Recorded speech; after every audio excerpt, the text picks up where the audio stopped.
Assalamualaikum warahmatullahi wabarakatuh. Selamat sore. Salam sejahtera untuk kita semua, pada kawan-kawan semua. Pada video kali ini saya akan membahas tentang jaminan fidusia. Ini berdasarkan atas request dari kawan YouTube kita yang berada di channel YouTube ini. Beliau bertanya, bagaimana solusi agar tidak terjadi lagi permasalahan fidusia? Contohnya, debt collector menarik kendaraan konsumen secara paksa di jalan ataupun di rumah. Jadi untuk itu saya akan memberikan pengetahuan tentang jaminan fidusia. Jadi apakah yang dimaksud dengan fidusia? Jadi kita harus mengetahui apa itu yang dimaksud dengan fidusia. Fidusia adalah pengalian hak kepemilikan sebuah benda di mana hak kepemilikannya masih dalam kekuasaan pemilik benda tersebut. Jadi itu bahasa dari undang-undang.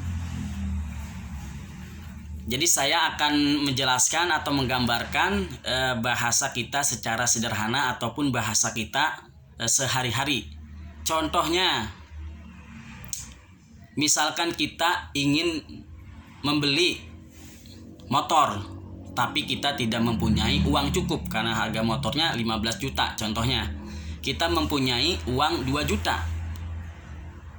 Maka dari itu kita pergi ke pihak dealer atau kita ke showroom motor, kita membeli motor, kita kasih DP-nya 2 juta. Nah, kita di ACC. Nah, kita akan membayar sisanya dengan menyicil tiap bulan. Seperti itu. Jadi kalau kita sebagai konsumen yang baik, kita harus taat, harus etikat baik untuk membayar angsuran tersebut. Jangan mengalihkan atau menggadaikan ataupun menjual motor tersebut ataupun mengganti plat nomor tersebut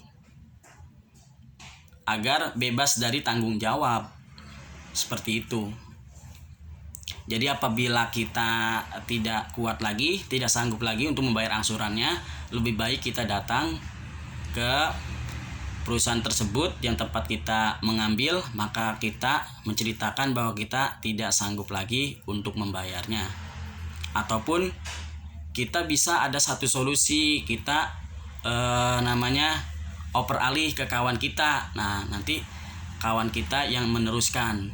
Nah, itu juga harus cara etiket baik, harus datang bersama-sama. Jangan pengalihannya di bawah tangan, pengalihannya harus pihak pembiayaan ataupun pihak dealer atau pihak leasing harus mengetahui bahwa kita melakukan pengalihan kepada teman kita. Seperti itu. Jadi itu solusinya, kita sebagai konsumen harus punya etikat baik. Punya etikat baik untuk menghargailah. Kita sudah dibantu oleh pihak dealer untuk mempunyai motor dengan cara mencicil. Lalu solusi yang untuk pihak leasing, sebaiknya pihak leasing harus mendaftarkan jaminan fidusia.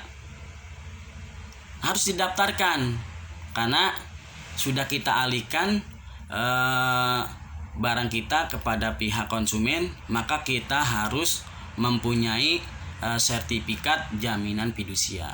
Fungsinya untuk apa? Itu untuk apabila si konsumennya kredit macet atau tidak sanggup membayar lagi, maka kita baru bisa mendapatkan melakukan penarikan motor tersebut ataupun penarikan benda tersebut. Jadi harus punya sertifikatnya. Sebaiknya didaftarkan. Kalau tidak didaftarkan, maka itu tidak boleh menarik sembarangan. harus ada gugatan terlebih dahulu. Jadi pihak leasing harus mengajukan gugatan dulu ke pengadilan. Nanti baru dieksekusi. Dapat surat eksekusi dari pengadilan bahwa untuk mengambil benda tersebut kepada pihak konsumen. Kalau tidak punya itu tidak boleh, namanya itu perampasan. Jadi di sini harus dipahami tentang fidusia. Jadi pihak leasing tidak boleh mengambil sembarangan, dan pihak konsumen juga tidak boleh mengalihkan sembarangan, menggadai, menjual, karena itu bukan hak miliknya, karena belum selesai dilunasi hutangnya. Jadi pihak leasing juga tidak boleh mengambil secara paksa, karena di situ juga si pihak konsumen sudah memberikan DP. Jadi dia sudah mempunyai pegangan bahwa dia sudah membayar uang tersebut. Jadi intinya harus mempunyai jaminan fidusia ataupun sertifikat fidusia harus didaftarkan, sehingga nanti apabila konsumen macet bisa ditarik dengan menggunakan atau dengan menyerahkan sertifikat jaminan fidusia yang didaftarkan atas benda tersebut. Jadi kalau tidak mempunyai jaminan fidusia tidak boleh menarik sembarangan, apalagi menarik di jalan-jalan.